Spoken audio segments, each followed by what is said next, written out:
As informações do programa a seguir não dispensam os cuidados e orientações médicas e de outros profissionais da saúde. Fique agora com o programa Saúde Integral, Corpo, Mente e Espírito em Equilíbrio.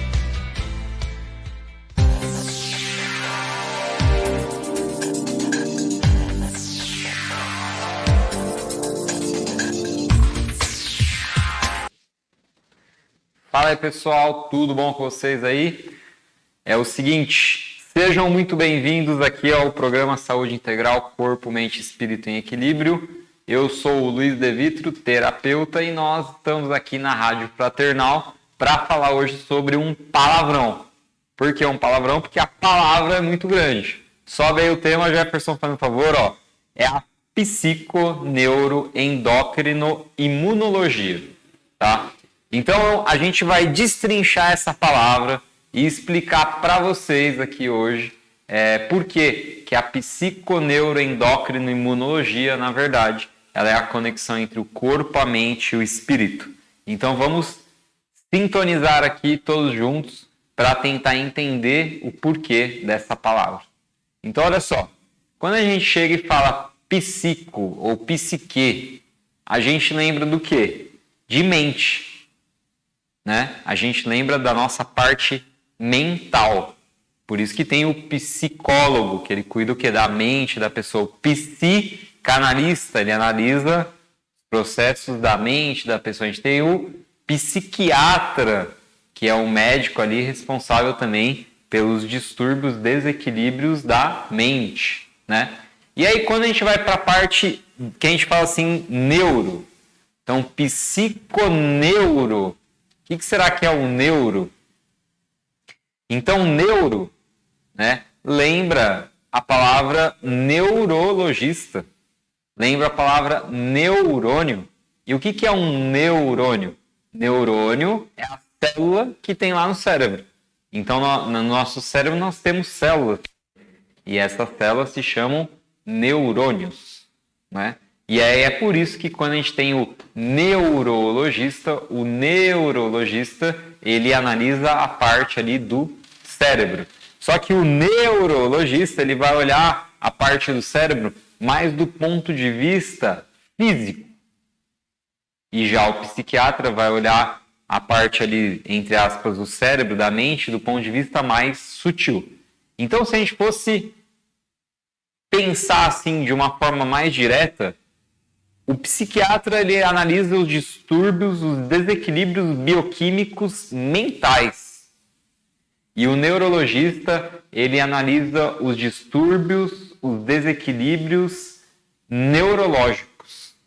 Ou seja, mais do cérebro mesmo. Certo?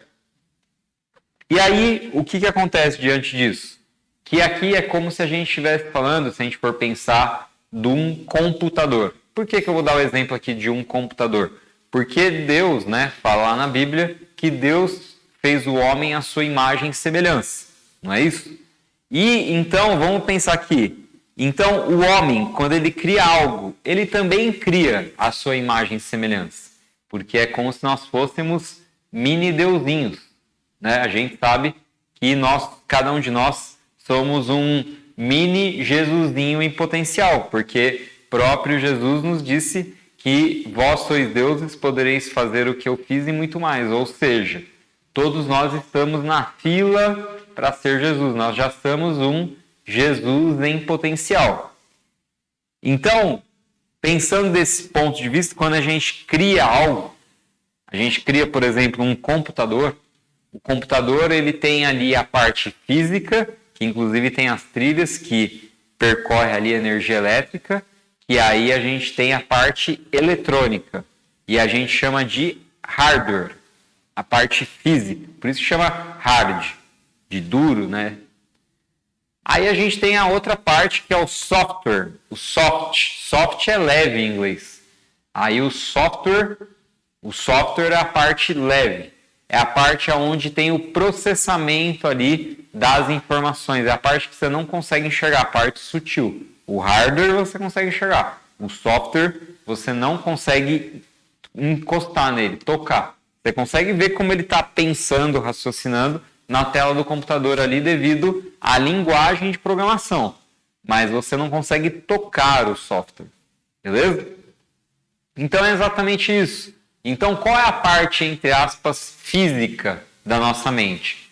A parte dos neurônios, neurológica. E qual que é a parte sutil da nossa mente? O software. Software é a parte sutil e o hardware é a parte neurológica. Assim fica mais didático da gente entender aqui o que é cada um dos dois. Aqui o Jefferson colocou aqui uma figura aqui. Cadê? Deixa eu apontar aqui. Né? Explicando essa correlação. E aí também a gente tem o seguinte. A gente tem a questão endócrina. Então, psiconeuroendócrino. Então, endócrino, o que é endócrino? Endócrino é o nosso sistema endócrino. Vocês talvez já possam ter alguma vez na vida ter passado pelo endocrinologista, que estuda o quê? A produção e a liberação de hormônios. E o hormônio é liberado por um negocinho chamado glândula. E a glândula, se você for parar para pesquisar, você vai perceber que os 7 principais chakras, ou seja, os 7 principais centros de energia, estudado pelos indianos, pelos hinduístas, há cerca de 5 a 7 mil anos atrás, é exatamente a mesma localização das 7 principais glândulas do nosso corpo, que aí entra aqui a hipófise, tireoide, timo, gônadas, suprarrenais, o próprio pâncreas. Então, os chakras, na verdade, eles são as 7 principais glândulas do nosso corpo. E aí, olha que interessante. Se a gente pegar também dentro do nosso cérebro, nós temos também hormônios. Então, dentro do nosso cérebro, também o endocrinologista ele atua ali. Por quê? Porque os desequilíbrios bioquímicos, o endocrinologista ele também pode estudar. Ele pode estudar, por exemplo, o porquê a pessoa não está liberando ocitocina, que é o hormônio neurotransmissor. Olha que interessante, neurotransmissor. Então, dentro do seu cérebro acontecem várias reações bioquímicas, por exemplo, da ocitocina, que é liberada toda vez que você tem um contato físico, um carinho, um abraço, e também é liberada quando a mãe amamenta o bebê. Então, é um neurotransmissor que, inclusive, quando uma pessoa tem depressão, às vezes ela está precisando tomar um medicamento chamado Ocitoplan, que é exatamente uma reposição de ocitocina. Então, a gente começa a perceber que os nossos hábitos, as nossas escolhas diárias, se são ou não saudáveis, elas determinam a liberação desses hormônios, que vão acabar acarretando uma mudança bioquímica, ou seja, neurológica, e que vão acabar alterando o meu estado mental, vão mexer na minha psique. Então é por isso que a psiconeuroendócrino tem essa correlação entre o que eu estou decidindo fazer com o meu corpo altera a minha mente, altera a minha parte mais sutil, porque altera as minhas glândulas, então altera os meus chakras. E por último, imunologia. Ou seja, vocês já ouviram falar de sistema imunológico? É o sistema de defesa do nosso corpo.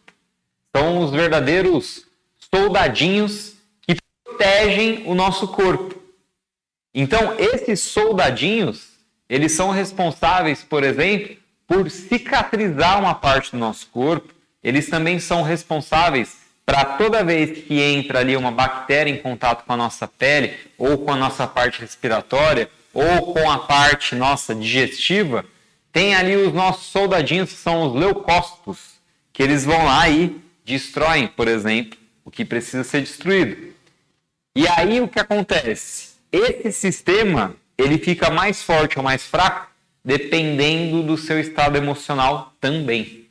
Então, uma pessoa que ela é depressiva, uma pessoa que ela vive sobre estresse, por exemplo, uma pessoa que tem síndrome do pânico, crise de ansiedade, ela deprime, ou seja, ela acaba, ela diminui, ela denigre totalmente o sistema imunológico dela.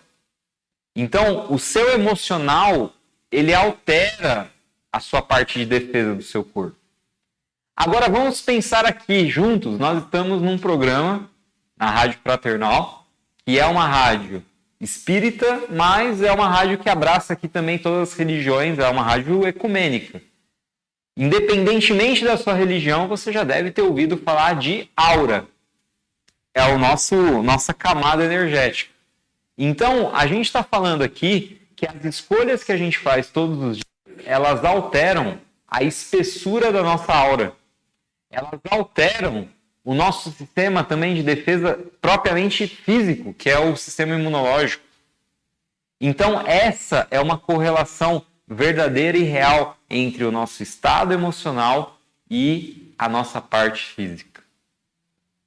Eu estou falando aqui dos chakras, mas a gente pode falar também aqui da parte dos neurotransmissores, mas a gente também pode falar aqui sobre teorias que dizem que toda obsessão, todo espírito negativo ou energia negativa que chega próximo a você, só se aproxima a você por um único motivo, porque existe uma auto-obsessão.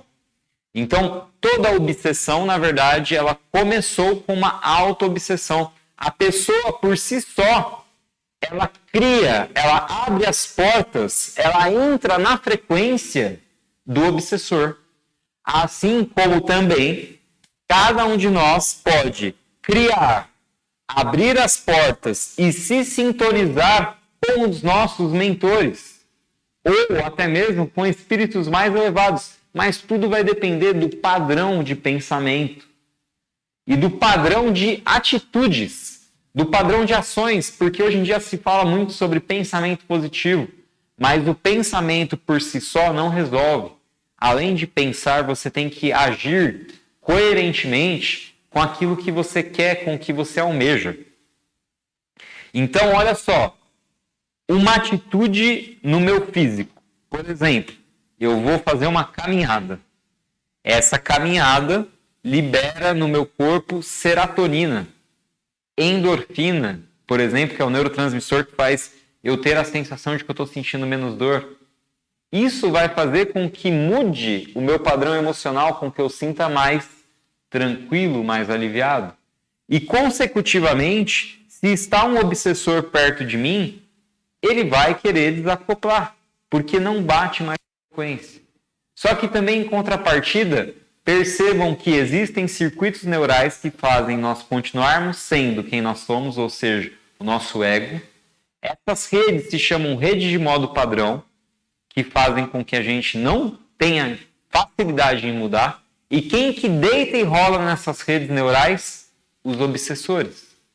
Porque eles sabem que qualquer coisinha, qualquer mentirinha, qualquer coisinha que eles colocaram na sua cabeça, facilmente você não vai conseguir executar. Por quê? Porque existe todo um aparato já neural e psicológico de crenças e etc., que fazem com que você sempre caia ali no mesmo buraco que o seu obsessor está. E aí ele se sintoniza com você. Essa questão de frequência na vida é tão séria que existem frequências biológicas, que são o nosso ciclo circadiano, que mostram em que horários cada pico de hormônio vai ocorrer. As glândulas têm frequência. Quando uma glândula se desequilibra, através, hoje em dia, da radiestesia com pêndulo, a gente consegue identificar se aquela glândula está fora de frequência ou não. Então, muitas vezes, infelizmente, nós falamos sobre doenças, sobre câncer, sobre tantas outras doenças, e fazemos cirurgia e etc. E por que não resolve? Porque a cabeça da pessoa continua emitindo a mesma frequência da doença. Então, você pode dar a medicação que for, a cirurgia que for, só que aqui o padrão mental de crenças e de sentimentos da pessoa está originando aquele desequilíbrio, aquela doença. E eu posso falar aqui para vocês com a maior humildade do mundo, porque eu passei por processos físicos e eu vi o quanto eu estava contribuindo para esses desequilíbrios.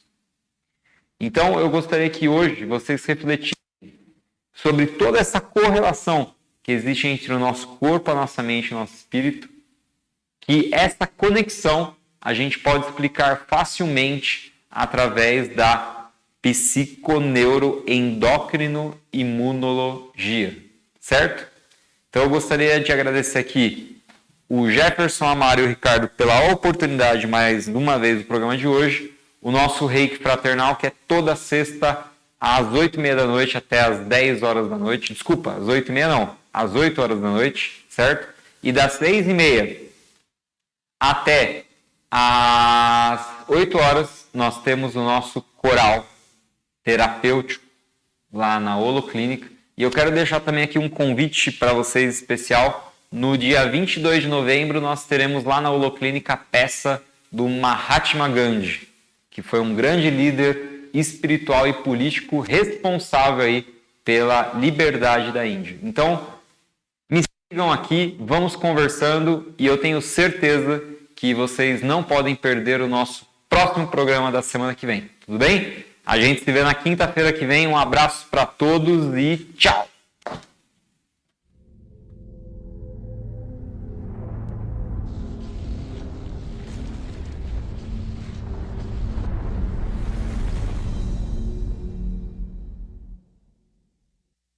Você ouviu Saúde Integral, Corpo, Mente e Espírito em Equilíbrio, mais um programa da Rádio e TV Fraternal.